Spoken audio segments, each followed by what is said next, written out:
ओम शांति। प्रश्नों की जो श्रृंखला चल रही है उसमें आज का प्रश्न नंबर है 112। 110 में यूल सोल का प्रभाव देखा और 111 में परवेशता वाली आत्मा होगा, और आज का है भय और चोरी। तो इस यज्ञ में जो विघ्न पड़ते हैं तो उनको कैसे निपटे, बाबा पूरा सोल्यूशन देता है।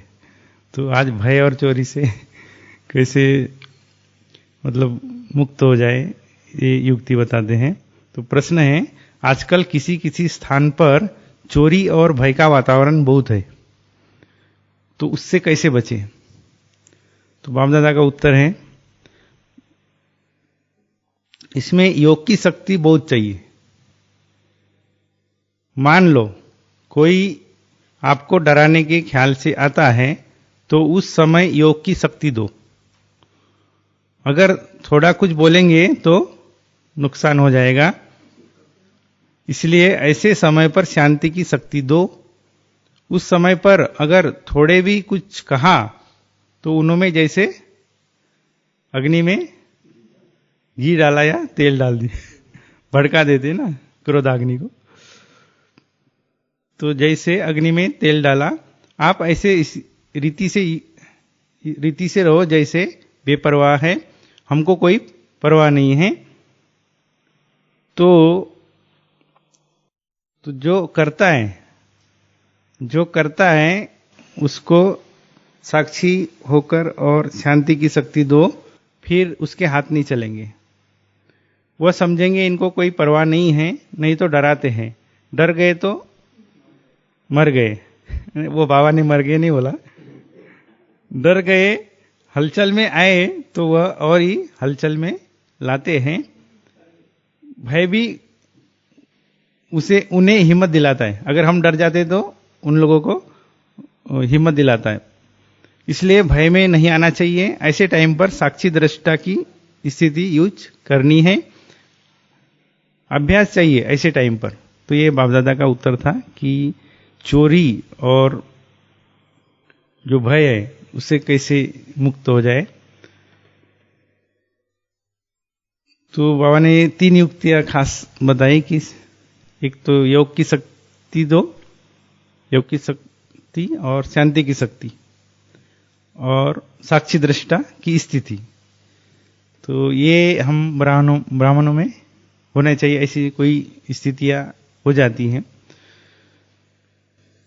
तो जैसे कोई संसार में घटनाएं होती है, कोई आतंकवादी लोग विमान को हाईजैक कर लेते हैं, तो हाईजैक कर लेते हैं तो वो बंदूक के नोक पर सबको डरा देते हैं, अगर कोई कुछ भी बोलता है तो उसे शूट कर देते हैं। तो वहां शांति की शक्ति बहुत जरूरी होती है। और अगर नानबी के है तो वो तो उन्हें तो पता नहीं शांति की शक्ति क्या होती है, मतलब वो पता है कि शांत रहना ही ठीक है, अपने को बचना है। लेकिन कोई कोई होते शांत नहीं रहते, बोल देते हैं, तो फिर उनको एक नुकसान उठाना पड़ता है, जान गंवानी पड़ती है। हाँ तो ऐसा, क्योंकि उनको कोई रहम नहीं होता ना, ऐसे लोगों में रहम नहीं होता।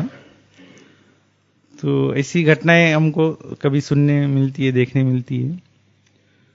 तो एक बार वेदांती बहन जी ने अनुभव सुनाया था कि साउथ अफ्रीका में ऐसी घटनाएं होती है। क्योंकि बाबा के बच्चे जो नए नए होते उनको मतलब सेंटर पर आने के लिए जो एक गैंग होता है ना, वो अल्फा गैंग जो उग्रवादी, वो लोग आने नहीं देते। हाँ, तो उन्होंने अनुभव सुनाया था कि उसके लिए हम पहले से ही मेडिटेशन का प्रोग्राम रखते हैं। जो भी आत्माएं आती है उनके लिए खास आह्वान करते हैं कि वो निर्विघ्न आए और हमारा सेंटर भी निर्विघ्न चले। तो ऐसी वहाँ घटनाएं होती है अफ्रीका में। तो ये जो चोरी और भय, ये है छोटी घटना लेकिन बड़ा डर बिठा देती है। हाँ हाँ, ऐसी घटनाएं वहां बताए थे। तो चोरी और भय का जो माहौल है एक डरावना रहता है कि चोर का काम तो एक चोरी करना है और साथ में साथ वो डराते हैं पब्लिक को। क्योंकि जैसे कोई रात में डाका डाल देते हैं तो सभी को बंधक बना देते हैं। तो वहां फिर वो जो भी उनको चाहिए वो ले लेते हैं, जो भी सामान, जेवर, पैसे आदि। लेकिन वो डरा भी देते हैं क्योंकि उनको अगर कुछ बोलेंगे तो वो नहीं दे पाएंगे चीजें, इसलिए वो डरा देते हैं। और फिर डर के कारण वो जो भी चीजें दे देते हैं कि भले ले जाओ लेकिन जान को कुछ नहीं होना चाहिए। तो ये ऐसी घटनाएं होती है चोरी की। तो एक साल 15-20 साल पहले की बात है, यहाँ भी माउंट आबू में ऐसी सक्रिय हो गया था चोरी की घटनाएं। हम सभी मधुबन वाले सब बाबा के बच्चे शांतिवन जाते थे बाबा मिलन, और घर खाली हो जाता था, जो पूरा नहीं रहते थे बुजुर्ग। तो यहाँ तो ऐसा कुछ हुआ नहीं, लेकिन जो सुरक्षा के हेतु से यहाँ भी सिक्योरिटी बढ़ा दी गई थी। सभी मधुबन निवासी हर डिपार्टमेंट के एक भाई तो होना ही चाहिए सिक्योरिटी के करने के लिए। हाँ, रात को पहरा चक्कर लगाते थे। और जैसे बाबा ने भी शुरू में सिक्योरिटी का जो रखा है, हैदराबाद, सिंध में ही, कराची में ही बहनों को ही रात भर पहरा में लगा दिया करते थे यज्ञ सुरक्षा हेतु। वैसे यज्ञ रक्षक तो बाबा है ही, वो तो विघ्न आने नहीं देगा। फिर भी छोटी मोटी कुछ घटनाएं हो जाती है, उसके लिए सुरक्षा बहुत जरूरी होती है। तो माउंट आबू में ऐसा हो गया था। अच्छा, 1999 की बात है ये हुई थी। तो उस समय सभी डिपार्टमेंट का एक एक आदमी होता था और शेड्यूल लगा दिए जाते थे कि आपको इस टर्न में पहरा देना है। और वो सिस्टम ज्ञानसौर में अभी भी तक चलती थी 2020 फरवरी। लेकिन अभी कोरोना के कारण वहां तो खत्म हो गया, क्योंकि बाबा मिलन यही हो रहा है ना, अपने अपने स्थान पर तो ऐसी ड्यूटी लगा। तो ये हुई थी घटनाएं। और चोरी भी करते हैं चोर लोग। चोरी करने के लिए भी गुण चाहिए चोर लोग निडरता चाहिए, निर्भयता चाहिए। और वो जो सक्सेस हो जाता है एक बार, पहले छोटी चोरी करेंगे फिर बड़ी, तो उनको सक्सेस मिलता है तो वो नया नया इन्वेंशन निकालते हैं चोर लोग चोरी करने के। और वो उनका मतलब जो धंधा है चलता रहता है, क्योंकि उनको दूसरा काम करने में मजा नहीं आता। चोरी, हाँ हाँ, चोरी सहज है बस, भले उसमें रिस्क बहुत है। हाँ, फिर भी वो चोरी कर ही लेते। हाँ हाँ, कितने बार जेल में जाएंगे फिर भी आने के बाद भी वही संस्कार उनके अंदर भरा हुआ होता है। और हाँ हाँ, तो चोरी भी अनेक प्रकार की होती है, जैसे मोबाइल चोरी, पर्स चोरी, पैसे चोरी। हाँ, जैसे पर्स उठा लेते हैं, किसी का सामान की चोरी हो जाती है। और आजकल जो इंटरनेट में भी चोरी होती है, डाटा चोरी डाटा चोरी। हाँ हाँ, तो अभी कल भी एक न्यूज आई थी कि जो चाइना है भारतीयों के जो डाटा चोरी करता है। तो कल भी कुछ एप्स बंद कर दिए, 40 एप्स बंद कर दिए। तो ये डाटा चोरी मोबाइल के माध्यम से ही डाटा चोरी होता है आजकल। हाँ, बैलेंस खाली हो जाता है। तो इस प्रकार ये चोरी के भी अनेक प्रकार हैं। और हाँ, जैसे नेकलेस चोरी भी हो जाती। हमने एक वीडियो देखा था कि एक माता जी, एकदम बुजुर्ग माता जी है और जा रही है आराम से, दूसरे बाइक वाले आते हैं और चेन छीन लेते हैं, नेकलेस। तो माता जी दौड़ रही है और वो गिर जाती है और वो भाग जाते। तो ऐसी बहुत सारी घटनाएं आजकल हो रही है नेकलेस चोरी की। फिर मंदिर में जाते हैं तो चप्पल और जूते चोरी न हो जाए, ये डर रहता है।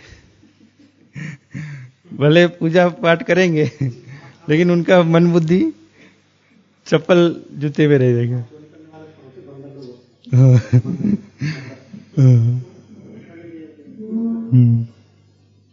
तो ऐसे अनेक प्रकार का। और कई लोग बच्चा चोरी कर लेते तो फिर फिरौती मांगते हैं, जो माँ बाप को किडनैप कर लेते हैं। तो कितना मतलब एक आतंक का माहौल हो जाता है, बहुत डर। उनको एक तो पैसे उनको लौटा देना होता है, और एक तो ऊपर से हाँ बच्चे की जान खतरा ना हो जाए, वो इसलिए जितना पैसा मांगते हैं वो देने को तैयार हो जाते हैं। इस प्रकार चोरी का ही चलता है। बाइक चोरी भी आजकल होती है। तो इस प्रकार चोरी का एक डर बना हुआ होता है आम आदमी में, जिससे एक कुछ चोरी नहीं हो जाए, असुरक्षितता महसूस होती है। जैसे बैंक बैलेंस है, और कुछ आजकल वो दूसरे लोग फोन करते हैं कि आपका अभी नहीं वो कार्ड चेंज करना है तो नंबर बताओ, नंबर बता देते, कोई ऐसे फंस भी जाते हैं, तो ऐसी वारदात होती है। तो ये डर बना हुआ होता है। तो ये डर के लिए खास बाबा ने हमें युक्तियां दी कि जैसे साक्षी दृष्टा, अगर ज्ञान अगर हमारे अंदर है, परिपूर्ण है, तो ये चोरी ही तो कर रहे हैं ना, क्या जाएगा। संस्कार या गुण है, शक्तियां, ये तो कोई चोरी कर ही नहीं सकता। हाँ? चीजों की चोरी हो सकती है, लेकिन जो गुण और शक्तियां, इनकी चोरी नहीं हो सकती। तो इसमें हमें अपनी स्थिति मजबूत रखनी है, शांति की शक्ति से और योग की शक्ति से। और दूसरी एक घटना याद आती है कि हम 2013 में गए थे, साइकिल यात्रा हुई थी, तो असम के बाद फिर उधर मणिपुर जाना हुआ। तो वहां के बहन जी ने एक अनुभव सुनाया था कि इम्फाल का जो बड़ा सेंटर है, वहां जो अल्फा उग्रवादी सक्रिय होते हैं। तो उसके पहले कि दादी रतनमणि गए थे, तो बड़ा प्रोग्राम किए थे, मेगा प्रोग्राम। तो वहां मतलब नाम हो गया था ब्रह्मा कुमारीज का कि ब्रह्मा कुमारीज भी बहुत बड़ा प्रोग्राम कर सकती है, और बहुत पैसा खर्चा किया था।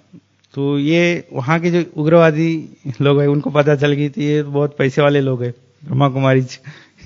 तो उन्होंने वारंट थमा दिया ब्रह्मा कुमारी सेंटर पर कि हमें इतने लाख चाहिए और इस डेट को इस समय हमें चाहिए, क्योंकि उनको देना ही पड़ता है, क्योंकि वो बिजनेसमैन है या कोई जो बड़े सेठ है, उनको ये वारंट देते हैं और उनको देना ही पड़ता है। अगर नहीं दिए तो फिर शूट कर देते हैं। तो ब्रह्मा कुमारी का भी नंबर आ गया था। तो फिर वो बहन जी ने, जो बड़ी बहन जी शिला बहन जी गुवाहाटी, उनको फोन किया, और उन्होंने फिर मधुबन में फोन किया दादियों को। तो दादियों ने फिर कहा कि ये तो अच्छी घटना नहीं है, तो चलो बाबा से ही पूछते हैं। तो संदेश लिया गया और दादी गुलजार के द्वारा संदेश आया। तो संदेश में कहा गया कि देना तो पड़ेगा। कुछ ना कुछ देना तो पड़ेगा। तो बाबा ने सावधानी दी थी, बोले कि किसी डायरेक्ट नहीं दो, किसी के द्वारा थ्रू देना, और उनको समझाना कि ये यज्ञ कैसे चलता है, कैसे ब्राह्मणों के पाई पाई से चलता है, ऐसा समझाना। तो उन्होंने एक माता को तैयार किया था कि नीडर लोकल माता है, उनकी भाषा में बोल सके ऐसे, और उन्होंने फिर 50,000 उनको दिया गया था, और उनको पूरा बाबा की टोली और जो ज्ञान दिया गया, और वो संतुष्ट हो गए कम पैसे में। 5 लाख का कुछ डिमांड था, लेकिन वो 50,000 में हो गया था। तो ऐसी घटनाएं होती रहती है छोटी मोटी। तो ये डर, हाँ। तो कई सेंटरों पर होते हैं ऐसे। तो हाँ, हाँ।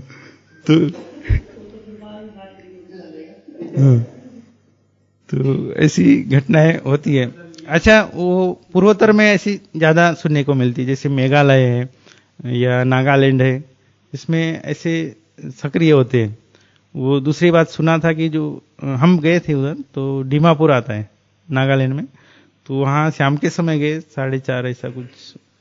तो वो खरीदी करने में मना कर रहे थे, क्योंकि वो 5 बजे उनको बंद करना होता है उस समय। 2013 की बात है, लेकिन अभी पता नहीं, लेकिन 5 बजे उनको दुकानें बंद करना ही है, फटाफट शटर गिराते हैं, क्योंकि वो जो सक्रिय गैंग होता है वो आ जाता है और जहां भी खुला रहा वहां टाका डाल के चला जाता है। तो वो उस जो नागालैंड में ऐसे सुनने को होते हैं वारदातें। और मेघालय में भी ऐसा हुआ था बीके भाई के साथ कि उन्होंने पूरा पैसा जमा नहीं किया था और उनको फिर शूट कर दिया गया था। तो ऐसा होता है, तो ऐसी घटनाएं होती है। तो हाँ, तो ऐसी अनेक घटनाएं यज्ञ में होती है। तो चोरी और भय से हमें कैसे बचना चाहिए, तो इसकी खास युक्तियां बाबा ने हमें बताई है। तो इसके लिए पहली मेन है साक्षी दृष्टा स्थिति। साक्षी दृष्टा स्थिति बहुत जरूरी है। तो साक्षी दृष्टा में पहला तो सबसे स्वयं से साक्षी दृष्टा कि मैं एक आत्मा हूं, ज्योति बिंदु आत्मा हूं और मैं देह से न्यारी हूं। माना अपने आप को ही थोड़ा अलग करके देखना कि मेरा जैसे पार्ट कैसे चल रहा है। जैसे कोई दूसरा डबल रोल करते ना, डबल रोल होता है तो एक डबल रोल इसमें मिलाना होता है कि मैं खुद आत्मा तो हो लेकिन अपने ही पार्ट को खुद देख रही हूं कि मैं क्या सही कर रहा हूं या गलत कर रहा हूं। तो स्वयं के पार्ट से भी साक्षी दृष्टा। फिर सर्व के पार्ट से, सर्व के पार्ट्स में जैसे ब्राह्मण परिवार को या संबंध जो ब्राह्मण जो संबंधी है उनके पार्ट से भी एकदम न्यारा, हर एक अपना अपना पार्ट बजा रहा है कि सर्व। तो सर्व के पार्ट से, समाज के जो भी संबंध है उन सब के पार्ट से न्यारा। फिर सृष्टि से, सृष्टि से भी साक्षी दृष्टा। सृष्टि में 5 तत्व आ गए, प्रकृति से भी एकदम डिटैच, कोई भी तत्व हमें प्रभावित न कर सके ऐसे। फिर है साधनों से, जो भी साधन है वो भी साधन यूज करते हुए भी एकदम साक्षी दृष्टा। साधन तो ये सेवा के लिए है, तो ये साक्षी दृष्टा बनने की युक्ति। और एक है सेवा से, सेवा से साक्षी दृष्टा। तो सेवा तो कर रहे हैं लेकिन किसकी सेवा है? हाँ, भगवान की सेवा है, विश्व सेवा है। इस भाव से सेवा हम करें तो अगर मैं पेन मिला देते हैं सेवा में तो वो सेवा नहीं रहती, उसका फल कम मिलता है। तो बाबा ने बोला कि इस सेवा से भी एकदम साक्षी दृष्टा होना है। फिर साक्षी दृष्टा बनने के लिए हमें कुछ संकल्प भी लेने चाहिए। जैसे बाबा मुरली में रोज आते ही है, हर दिन की मुरली में। तो जैसे पहला है कि जो हो रहा है अच्छा हो रहा है, जो होगा वो और भी, और जो गीता सार इसमें दिखाया जाता है वो बुद्धि में होना चाहिए। तो इससे भी हम साक्षी दृष्टा बने रह सकते हैं। फिर दूसरा बना बनाया ड्रामा है। बना बनाया ड्रामा है तो मतलब फिक्स है, हर एक का रोल इसमें फिक्स है, तो हमें एकदम साक्षी बनने में मदद मिलेगी। और ड्रामा रिपीट हो रहा है, कल पहले जो हुआ था फिर से हो रहा है, इसमें कोई नई बात नहीं है, नथिंग न्यू। तो हाँ, तो ये स्मृति अगर रहती है तो भी साक्षी दृष्टा रह सकते हैं। फिर सभी निर्दोष है, ड्रामा में सभी निर्दोष है, सभी अपना पार्ट एक्यूरेट बजा रहे हैं। ये स्मृति अगर रही तो भी हम साक्षी दृष्टा बन सकते हैं। सबका हिसाब किताब चुकतू हो रहा है, मतलब कोई ऐसी घटना हो जाती है तो इसमें ये संकल्प आना चाहिए कि ये हिसाब किताब रहा होगा इन आत्माओं का, पूर्व जन्मों का, तो ये भी सब चुकतू हो रहा है। तो और सभी प्रश्न से पार रहेंगे, साक्षी दृष्टा वाले कोई क्वेश्चन नहीं होगा। तो ये कुछ संकल्प अगर स्मृति में रखते हैं तो हम साक्षी दृष्टा बन सकते हैं। तो एक इसके ऊपर एक कहानी है ना कि सभी ने सुनी होंगी, भोला भक्त और भगवान की, कि भक्त को रहम आ जाता है भगवान के ऊपर कि खड़े खड़े भगवान रहते हैं, सबकी मनोकामना पूर्ण करते हैं, ये थकते क्यों नहीं? सभी को याद होगी कहानी।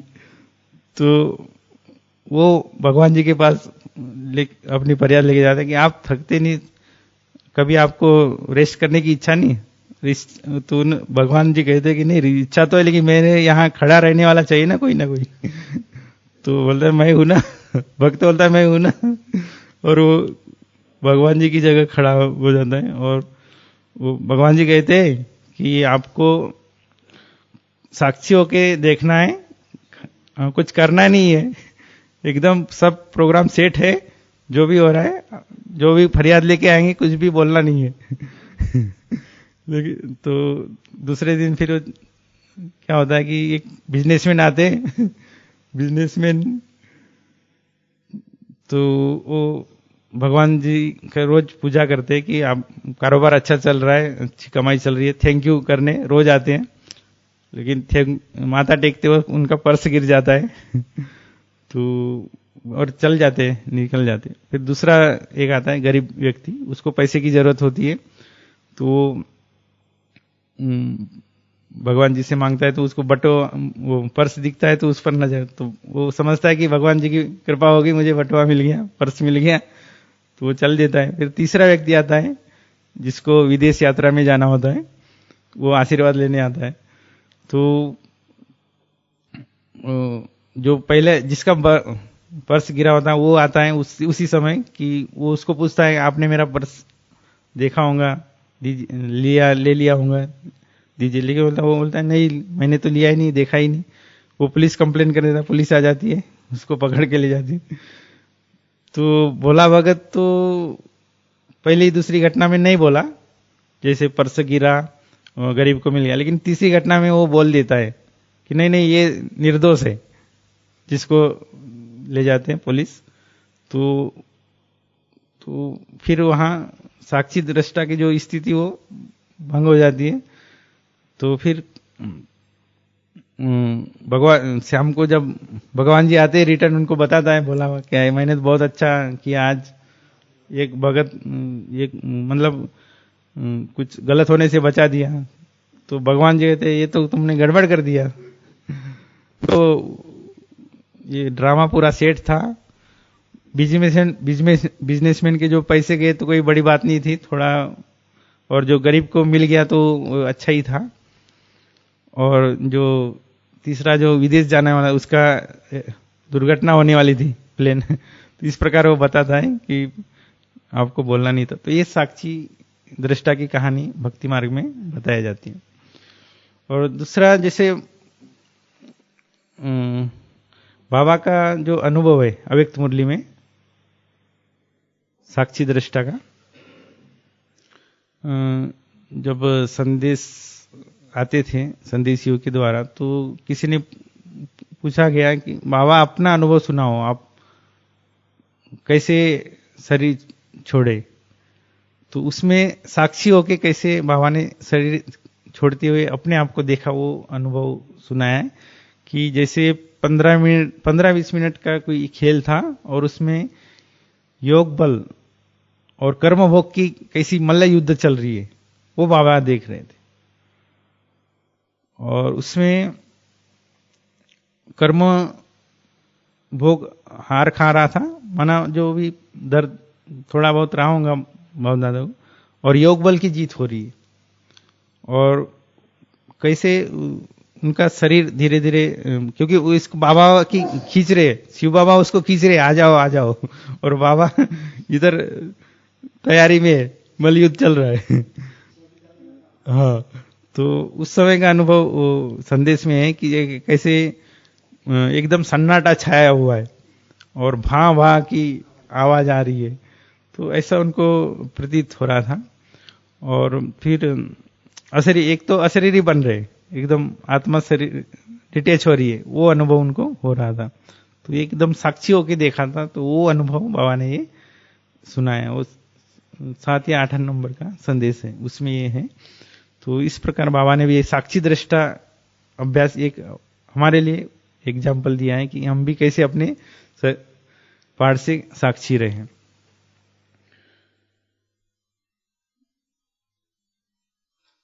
फिर तीसरी एक कहानी आती है महाभारत में साक्षी दृष्टा की, कि बर्बरिक की, कि सभी पांडव विजय होने के बाद सभी अपनी अपनी बड़ाई कर रहे थे कि मेरे कारण जीत हुई।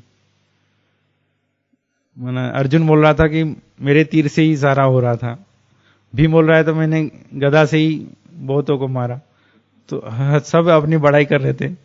फिर श्री कृष्ण आके बोलते नहीं, इसमें वो बोलते कि जिसने साक्षियों के ये देखा होगा पूरा, वही बता सकता है कि, तो उसको पता था कि साक्षी माना ये जैसे ये जो घटना बताई जाती है कि जो भीम है, भीम का नाती बर्बरिक, माना हिडिंबा का पुत्र घटोत्कच का पुत्र, तो उसने वो साक्षी होके देखा था। तो ये घटना उसने बताया कि सब सुदर्शन चक्र से ही हो रहा था। ये तो निमित्त मात्र से, जहां भी जो तीर लगता था वहां सुदर्शन चक्र आ जाता था और ये सब हो रहा था। माना कराने वाला कौन है? एक भगवान। तो हम भी अगर अपने जो भी सेवा करते हैं या जो भी ड्यूटी मिली है, तो वहां अगर मैंपन मिक्स कर देते कि मैं ही कर रहा हूं, तो फिर वही तो अहंकार आ जाता है। और एक साक्षी, तो साक्षी दृष्टा बनने के लिए करण कराना हर बाबा है। जैसे उसमें भी गोवर्धन पर्वत उठाने में भी सभी की उंगली थी, सभी सहयोग की उंगली लगाए थे। तो बाद में लास्ट में कहते कि आप जो भी ग्वाल बाल होते अपनी अपनी लाठी भी लगाते। तो श्री कृष्ण को बोलते आप चले जाओ, हम लाठी पकड़ के रखते, लेकिन जब भी उंगली हटाता था गिरने लगता था। तो वो समझ रहे थे ग्वाल वाल की हमारे कारण ही ये पर्वत टिका हुआ है। लेकिन ऐसा नहीं है, मेन जो भी है बाबा ही कराता है, हम तो सिर्फ निमित्त मात्र है। सहयोग के लिए जो भी डिपार्टमेंट मिला है, सेवा मिली है, एकदम कठपुतली समझ के हमको करना है। करण करावनहार बाबा है, इसमें मैं सेवा में मैपियन मिक्स नहीं होना चाहिए। तो साक्षी दृष्टा बनने की जो निशानी है, साक्षी दृष्टा कौन होंगे? तो साक्षी दृष्टा वही होंगे जो बुद्धि से उपराम होंगे। माना इस दुनिया की जो भी वस्तु, वैभव, व्यक्ति से माना लगाव झुकाव नहीं रहेगा, एकदम मुक्त रहेंगे, उपराम रहेंगे, उपराम स्थिति रहेंगे। कर्म दूसरा है, कर्म बंधन मुक्त होंगे। साक्षी दृष्टा वाले कर्म बंधन मुक्त होंगे, माना बंधन उन्हें कोई खींचेगा नहीं, कर्मों के बंधन से मुक्त रहेंगे। हर एक के पार्ट को देख हर्षित रहेंगे, ऐसा नहीं उनकी किसी की भी कमियां नहीं देखेंगे। तो साक्षी दृष्टा वाला होंगे। जैसे बाबा किसी की कमी नहीं देखता, सभी को चुना है बाबा ने, कमियां होते हुए भी, तो ऐसे साक्षी दृष्टा वाले भी किसी की कमियां नहीं देखेंगे। नष्टो मोह होंगे साक्षी दृष्टा वाले, किसी में मोह नहीं रहेगा, एकदम निर्मोही होंगे। फिर निश्चय बुद्धि होंगे साक्षी दृष्टा वाले, उनको संशय नहीं आएगा कोई भी बात में, या बाबा की बात में, या ब्राह्मण परिवार में संशय नहीं आएगा। तो इस प्रकार ये साक्षी दृष्टा की निशानियां हैं। और साक्षी दृष्टा स्थिति जो बाबा ने इस प्रश्न में बताई खास, कि भय और चोरी का जो वातावरण है इससे कैसे बचे, तो ये स्थिति अगर परिपक्व हो जाती है तो इसके जो सहयोगी स्थितियां है, जैसे आत्माभिमानी स्थिति, फिर है बीज रूप स्थिति, कंबाइंड स्थिति, देय अभिमानी स्थिति, फरिश्ता स्थिति और उपराम स्थिति, ऐसी जो अनिश स्थितियां है जिससे हम निर्बंधन बन सकते हैं, साक्षी दृष्टा बन सकते हैं। और अचल अडोल एकरस स्थिति, तो इन स्थितियों का भी अभ्यास करते हैं तो ये हमें साक्षी दृष्टा बनने में मदद करती है। तो इस प्रकार से ये साक्षी दृष्टा का अभ्यास हमें करना होगा, तभी हम भय और चोरी की जो भी घटनाएं होती है या आगे चल के आएंगी ऐसी परिस्थितियां, तो उससे हम उपराम हो सकते हैं। बाबा ने एक मुरली में भी कहा था कि वो लोग आएंगे मारने के लिए, हाँ, लेकिन आप अगर स्थिति में रहते थे, असली स्थिति में रहते हैं या अपनी साक्षी दृष्टा, उनको ऐसा अनुभव होगा कि ये गायब हो गए। हाँ, उनको एक लाइट ही दिखाई दे रहे। हाँ हाँ, तो वो सोचते रह जाएंगे कि ये अभी अभी क्या था और अभी अभी, उनको है ना भ्रम पैदा हो जाएगा। हाँ, वो खुद डर जाएंगे। तो हाँ, हाँ, हाँ। तो ये मेन हमारी स्थिति है कि ऐसी अनेक परिस्थितियों पर हम विजय प्राप्त कर सकते हैं। हाँ, उस समय जो भी सामान लेंगे तो उस सामान ही उनको मतलब उनका सामना कर लेगा। तो हाँ हाँ हाँ। तो और भी अनेक युक्तियां हैं डर और भय से।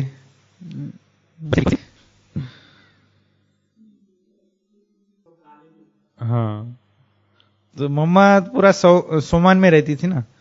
वो कहाँ की घटना है, एक जब अमृतसर सभी आगे सेंटर के बाहर कि हाँ, और कौन है मम्मा बुलाओ, लेकिन मम्मा तो एकदम निश्चिंत अवस्था में थी, एक रस अडोल योग में थी, बाबा की याद में। और गेट बंद था, गेट के बाहर हंगामा चल रहा था। बाद में कुछ उनके जो मुख्य लोग गए थे मम्मा के आगे कि उनको परमिशन दिया गया, तो देखते ही सब शांत हो गए कि ये तो शेरनी शक्ति है, जगत अम्बा है। वो अपने आप को बच्चे फील करने लगे और उनकी स्थिति जो क्रोध की अग्नि थी वो एकदम शांत हो गई और माँ माँ करने लगे वो भी मम्मा को। तो ऐसी ये योग का प्रभाव होता है। हाँ, आत्मिक स्थिति में अगर हम देखते हैं उनको तो वो प्रभाव हमारा पड़ता है। तो ऐसी परिस्थिति आगे चल के हमारे सामने भी आएंगी, तो ये बाबा पहले से ही सावधानियां दे दिए कि अभ्यास करो। तो ये अभ्यास ही मेन है, साक्षी दृष्टा। अच्छा, ओम शांति।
दिल का यही है कहना, बाबा पास तुम्हारा